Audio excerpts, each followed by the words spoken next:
Good morning students. Welcome to social science class. Term 1 class 8 Economics lesson 1 Money, Savings and Investment.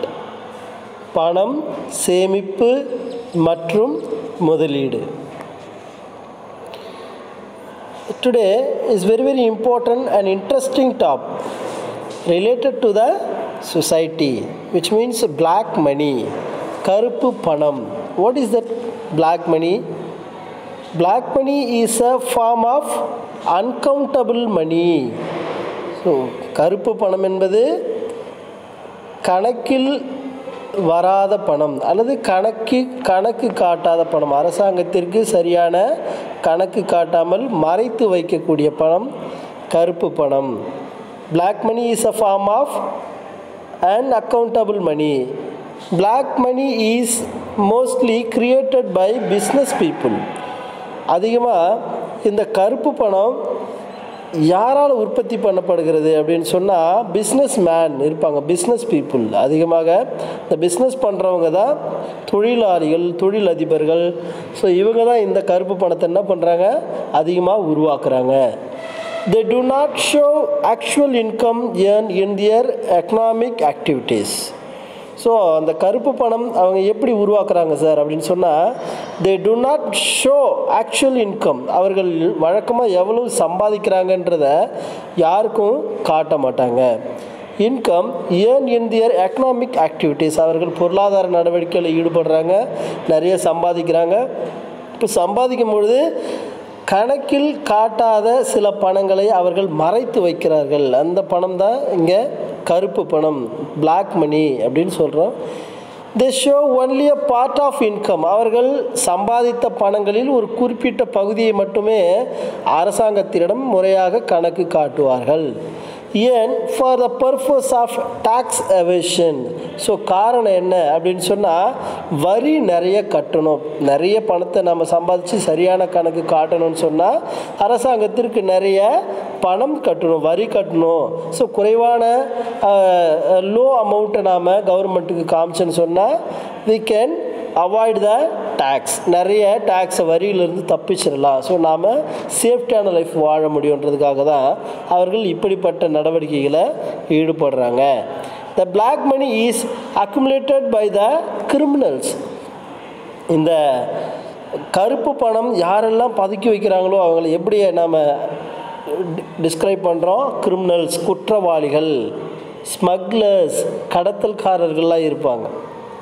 ஹார்டர்ஸ், பணத்தை பதுக்கக்கூடியவர்கள். Tax எவர்டர்ஸ், வரி ஏய்ப்பவர்கள், which means பணத்தை முறையாக வரியை கட்டாதவர்கள். And other anti social elements of the society. So சமுதாயத்தில் இன்னும் பல சமூக விரோதிகள் மூலம் கருப்பு பணம் சேர்க்கப்படுகிறது. And then in India black money is funds earned in the black market on which income and other taxes have not been paid.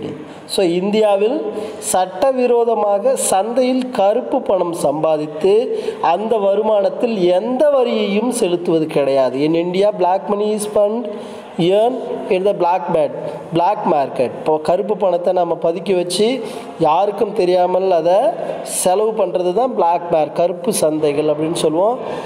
and which income and other taxes have not been paid. மற்ற வரிகளை அரசாங்கத்திற்கு காட்டாமல் அதை சம்பாதித்து எந்த வரியும் செலுத்தாமல் பதுக்கி வைத்து கொண்டு நல்ல வாழ்க்கை வாழ்வது அவர்களுடைய பழக்கமாக இருக்கிறது. The total amount of black money deposited in foreign banks by Indian is unknown. அதுவும் குறிப்பாக வெளிநாட்டு வங்கியில் இந்தியர்கள் வைப்புகளாக வைத்துள்ள மொத்த கருப்பு பணத்தின் நம்ம என்ன பண்ணோம், கண்டுபிடிக்க முடியாத ஒரு சூழ்நிலை இருக்கிறது. Total amount of black money deposited, மொத்த கருப்பு பணமும் அங்கு டெபாசிட் பண்ணி வைக்கிறோம், சேமித்து வைக்கிறாங்க. எங்கே, இன் ஃபாரின் பேங்க்ஸ், வெளிநாடுகளில் இருக்கக்கூடிய வங்கிகளில் சேமித்து வைக்கப்படுகிறது. By Indians is unknown. இது யாருக்கும் தெரியக்கூடாது, நம்மளுடைய சொத்துக்கள் பதுக்கப்பட வேண்டும் அப்படின்றதுக்காக பண்ணுறாங்க. It is a criminal work. இது ஒரு குற்றம். இது அரசாங்கத்தின் அடிப்படையில் ஒரு தவறான செயலாக கருதப்படுகிறது. The root cause for the increasing rate of black money in the country is the lack of strict punishment in the offenders. So இந்த கருப்பு பணம் பதுக்கிறதுக்கு என்ன சார் காரணம்? வாட் இஸ் த ரீசன் அப்படின்னு சொன்னால், இந்த கருப்பு பணத்தை கண்டுபிடிக்க முடியாது. நம் நாட்டில் கருப்பு பணம் அதிகரித்து வருவதற்கான முக்கியமான காரணம் என்னன்னு சொன்னால், the lack of strict punishment for the offenders. இந்த கருப்பு பணத்தை பதுக்குவர்களுக்கு, குற்றவாளிகளாக இருக்கக்கூடியவர்களுக்கு கடுமையான தண்டனைகள் இங்கு வழங்கப்படுவது கிடையாது. So many of the investors, அதாவது முதலீட்டாளர்கள் என்ன பண்ணுறாங்க, நிறைய கருப்பு பணத்தை கணக்கில் காட்டாமல் பதுக்கி வைக்கிறார்கள். So and then effects of black money on economy. பொருளாதாரத்தில் கருப்பு பணத்தினுடைய விளைவுகள் எப்படிலாம் இருக்குது? Dual economy in terms of developed sector on one side and developed sector on the other side. Dear students, what are the effects of black money on economy? பொருளாதாரத்தில் கருப்பு பணத்தினுடைய விளைவுகள் என்னென்ன மாற்றங்களை கொண்டு வருகிறது? டுவெல் எக்கனாமி, இரட்டை பொருளாதாரம், இரண்டு விதமான பொருளாதாரத்தை கொண்டு வந்துடும். ஸோ இரண்டு விதமான பொருளாதாரம் என்பது rich people and poor people, ஏழைகள் பணக்காரர் என்ற வித்தியாசத்தை இது தனியாக பிரித்து காட்டுகிறது. Dual economy in terms of developed sector on one side and under undeveloped sector on the other side. ஒரு பக்கம் வளர்ச்சி அடைஞ்சிக்கிட்டே இருக்கும், இன்னொரு பக்கம் வளர்ச்சி அடையாமல் அப்படியே இருக்கிறது. Tax evasion thereby loss of revenue to government. So இந்த பொருளாதாரத்தை உண்மையான அளவை என்ன பண்ண முடியாது, குறைச்சி நாம் காட்ட முடியாது. டேக்ஸ் எவேஷன், குறிப்பாக வரி ஏய்ப்பவர்கள் இருப்பாங்க, பணத்தை சரியாக கணக்கில் காட்டாமல் வரியை கட்டாமல் இருப்பாங்க. ஸோ அதனால் loss of revenue to government, அரசாங்கத்திற்கு என்ன விதமான பிரச்சனைகள் வரும்? வருமானம் குறைந்து விடுகிறது, அரசாங்கத்திற்கு வருமானம் குறைகிறது. And then undermining equity. So சமத்துவம் அங்கே வலுவிழந்து போயிடும், எல்லாரும் ஈக்குவல் என்ற ஸ்டேட்டஸை இருக்காது. So rich and poor, middle class அப்படின்னு சொல்லி பலவிதமான மக்கள் இங்கே வாழக்கூடிய ஒரு சூழ்நிலை இந்த கருப்பு பணத்தினால ஏற்படுகிறது. Widening gap between rich and poor. Already I said, அதிகமான இடையில் இருக்கக்கூடிய பிரச்சனைகள் வலுவிழங்கும். என்னென்ன அப்படின்னு சொன்னால், ரிச் அண்ட் பூவர், ஏழை பணக்காரன் அவர்களுக்குள் இருக்கக்கூடிய பிரச்சனைகள் அதிகமாக ஏற்படுகிறது. லாவிஷ் கன்சம்ஷன் ஸ்பெண்டிங், அது மட்டும் கிடையாது, உண்மையான அளவை நம்ம என்ன பண்ண முடியாது, குறைச்சி மதிப்பிட முடியாதுன்னு சொன்னேன். ஸோ உண்மை அளவில் குறைத்து மதிப்பீடு செய்வது, ஸோ இதுவும் ஒரு பிரச்சனையாக இருக்கிறது. And sixth one, distortion of production pattern. ஆடம்பரமான நுகர்வு வாழ்க்கை, இந்த டிசார்ஷன் ஆஃப் ப்ரொடக்ஷன் பேட்டர்ன், ஆடம்பரமான வாழ்க்கை வாழ ஆரம்பிச்சிருவாங்க. டிஸ்ட்ரிபியூஷன் ஆஃப் ஸ்கேர் ரிசோர்ஸ், பற்றாக்குறை அதிகமாக ஏற்பட்டுரும். ஸோ அது மட்டும் இல்லை, பணத்தை நாம் விநியோகிக்க முடியாது, செலவு செய்ய முடியாது, அதிகமான பிரச்சனைகள் சமுதாயத்தில் ஏற்படும். எஃபெக்ட்ஸ் ஆன் ப்ரொடக்ஷன், உற்பத்தி. ஸோ நாம் நிறைய பொருட்களை உற்பத்தி பண்ண முடியாது. லேக் ஆஃப் த ப்ரொடக்ஷன், அதுவும் உற்பத்தியில் நிறைய பிரச்சனைகள் ஏற்பட்டுக்கிட்டே இருக்குது. So effects of production. And demonetisation. Next one, demonetisation. So டிமானிட்டேஷன்னா பணம் மதிப்பை இழப்பு, பண மதிப்பிழப்பு. In India on 8 November 2016, the government of India announced demonetization of all 500 and 1000 banknotes against the black money. பண மதிப்பிழப்புன்னா என்னன்னு சொன்னால், 2016 November 8, 2016 நவம்பர் 8ஆம் தேதி.